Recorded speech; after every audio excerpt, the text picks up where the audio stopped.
आप देख रहे हैं दैनिक रणघोष, डंके की चोट पर। पहले बताया गया कि देश का 80% हिंदू खतरे में है। अब यूजीसी एक्ट के बहाने यह कहा जा रहा है कि समाज की 90% ओबीसी, एससी और एसटी आबादी को 10% सामान्य वर्ग से खतरा है। कमाल का लोकतंत्र है इस देश में, जिसके पास जाति प्रमाण पत्र है, वही बिना जाति प्रमाण पत्र वालों पर जातिवाद फैलाने का आरोप लगा रहा है। देश का 15% सामान्य वर्ग ताकतवर, 85% पीड़ित, शोषित है, तो पिछले 76 सालों से देश के संविधान ने क्या किया? आइए इस असल सच से मुलाकात करें। 26 जनवरी 1950 के दिन भारत में लागू हुए संविधान को 76 साल से अधिक का समय बीत चुका है। 2026 का दौर चल रहा है। देश की मौजूदा हकीकत देखिए साहब। यूजीसी के नए एक्ट के बाद समाज का एक ऐसा मूल चरित्र सामने आ गया जिसने एक तरफ पूरी तरह से बाबा साहेब भीमराव अंबेडकर के संविधान की गरिमा और पवित्रता को पूरी तरह से तार तार कर दिया है। दूसरी तरफ राजनीति का ऐसा दूषित चेहरा सामने आ गया जिसने मुगल काल और अंग्रेजों के काले इतिहास को पढ़ने व दोहराने के लिए सभी को मजबूर कर दिया कि यह पता लगाया जाए कि किस दौर में हमारा देश गर्व से मुस्कुरा रहा था। यूजीसी एक्ट पर सुप्रीम कोर्ट ने बेशक कुछ समय के लिए स्टे लगा दिया है, लेकिन जाति और धर्म के नाम पर अभी तक चलती आ रही राजनीति की दुकानों से टुकड़ों टुकड़ों में बंटता रहा जहर अब इस एक्ट के आ जाने के बाद सोशल मीडिया और अन्य माध्यमों से होम डिलीवरी बाजार में तब्दील हो गया है। इन नफरती बाजारों से अब जिन हालातों में भारत और समाज का चेहरा नजर आ रहा है, वह इतना विकृत, भयावह और पूरी तरह से हर पल विध्वंस करने जैसा है। सोचिए, विचारिए और ईमानदारी मंथन करिए। जिन शिक्षण संस्थानों में देश का बेहतर भविष्य बनता है, वहां अब जाति और धर्म के नाम पर मानव बम बनने शुरू हो गए हैं, जिसका ट्रायल भी मौका लगते ही शुरू हो गया है। इस एक्ट के आ जाने से अचानक एससी, एसटी व ओबीसी के नाम पर समाज की 85 से 90% आबादी में यह कैसा उफान आ गया कि उससे संबंध रखने वाले युवाओं ने यूजीसी एक्ट की छाती पर बैठकर अब यह चिल्लाना शुरू कर दिया है कि वे शोषित, पीड़ित है। इनका दावा है कि देश की आजादी के बाद से समानता और सामाजिक न्याय के नाम पर उनका भेदभाव व शोषण होता रहा है। इसीलिए सरकार की तरफ से लाया गया यह एक्ट सही है और सुप्रीम कोर्ट की ओर से इस पर लगाया गया स्टे गलत है। अगर बिना किसी संशोधन के इसे लागू नहीं किया गया तो वे तमाम सीमाओं को पार कर जाएंगे। अब यहाँ पर पूरी ईमानदारी और जिम्मेदारी के साथ गौर करिए।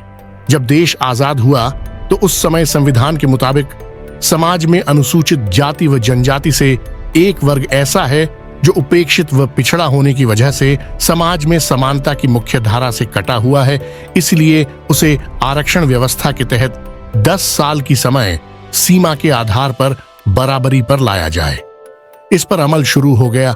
10 सालों में आरक्षण व्यवस्था खत्म करना तो दूर, यह आरक्षण व्यवस्था पिछले 76 सालों में अलग अलग रास्तों से होते हुए उसने समाज को उस गर्त में धकेल दिया जिसमें अब समाज की 85% से ज्यादा की आबादी इस आरक्षण में आकर खुद को ही पीड़ित, शोषित करने का रणघोष करती जा रही है।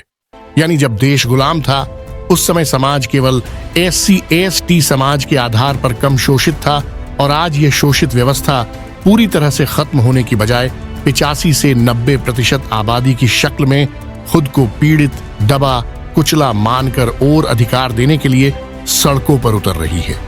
इसका सीधा स्पष्ट मतलब यह समझा जाए कि मौजूदा स्थिति के हिसाब से 26 जनवरी 1950 को बाबा साहेब ने जो संविधान लिखा था वह पूरी तरह से सत्य की कसौटी पर नहीं था, जो इतने लंबे समय अंतराल के बाद भी समाज में जातिवाद को खत्म कर समानता लाना तो दूर, तेजी से फैलता ही चला गया। इसके अलावा आज देश में कमाल के हालात देखिए साहब।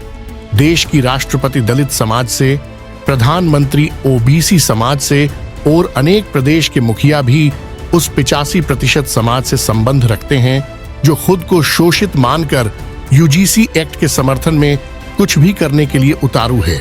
इतना ही नहीं, भारतीय सेना से लेकर नौकरशाही में सर्विस के तौर पर इसी समाज की सबसे ज्यादा भागीदारी है। यही समाज ही अपनी सर्वाधिक आबादी के हिसाब से तमाम राज्यों की विधानसभाओं व संसद के दोनों सदनों में सबसे ज्यादा अपने जनप्रतिनिधि भेजता आ रहा है। इसके बावजूद हर लिहाज से ताकतवर होते हुए भी विशेष तौर से ओबीसी समाज, जिसने कभी नहीं कहा कि उसे इस एक्ट में शामिल किया जाए, वह भी यूजीसी एक्ट में एससी एसटी की तरह समान तौर पर खुद को शोषित व पीड़ित कहलाना ज्यादा पसंद कर रहा है। यानी वह अब अपने सम्मान और स्वाभिमान से भरे गौरवशाली इतिहास को भी दरकिनार कर 15% सामान्य वर्ग के सामने खुद को बौना और कमजोर साबित करने में लगा हुआ है। उसका भी शोषण होता आ रहा है, जबकि ओबीसी समाज से संबंध रखने वाली जाति के राजाओं ने ही कई सदियों तक देश में राज किया है। वे देश की आजादी के बाद शोषित होते चले गए। अब आते हैं सामान्य वर्ग की आवाज पर। इस समाज को यूजीसी एक्ट से नहीं, इसकी नीयत से दिक्कत है।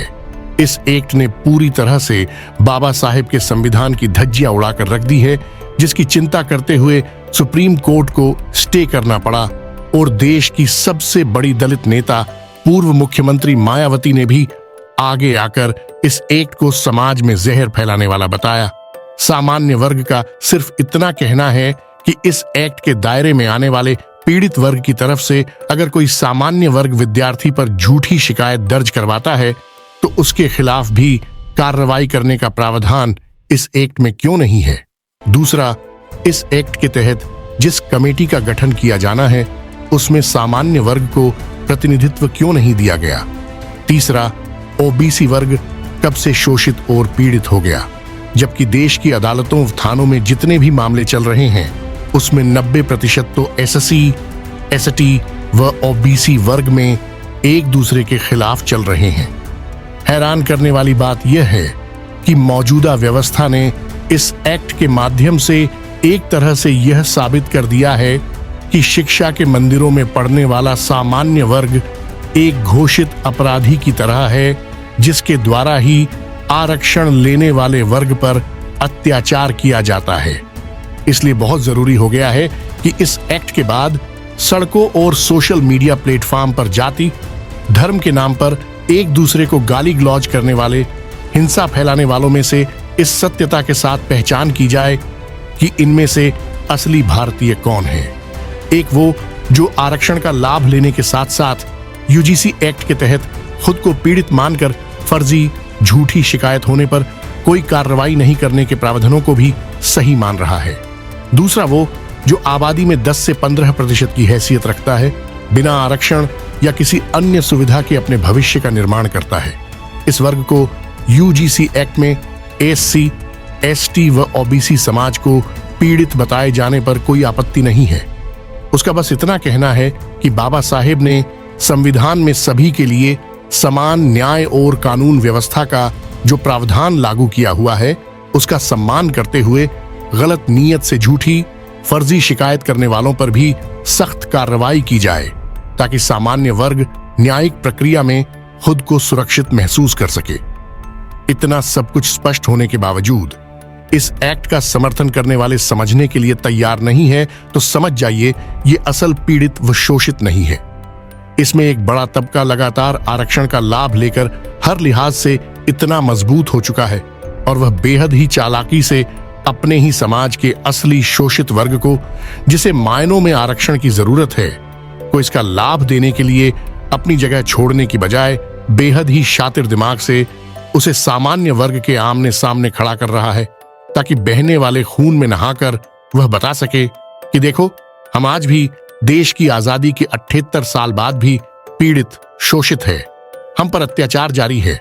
सोचिएगा, जिस समाज की 85% आबादी आरक्षण के तहत तमाम सुविधाएं लेने के बाद भी कई सालों से खुद को पीड़ित शोषित कमजोर मानती आ रही है।